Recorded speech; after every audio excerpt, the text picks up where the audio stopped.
Hey guys, in this video I will show you how you can fix Red Dead Redemption 2 crashing. First of all, open up File Explorer, then you need to go to Documents, go on Documents, Rockstar Games, Red Dead Redemption 2, Settings, and you should see System XML. Right click on it, go to Open with Notepad.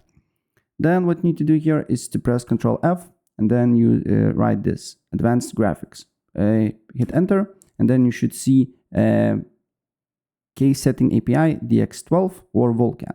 So if you see DX12, delete it and write it Vulkan. If you see Vulkan, delete it Vulkan and write DX12. Save changes. Look if the problem persists or not. If the problem persists, then click the link in the comments section below and download this crash fix. Then what you need to do here is to extract it. Just right click on it, extract all, and then save it to desktop or downloads. It really doesn't matter. Once you got the folder, just click on it again, copy all the files here, and then press cut.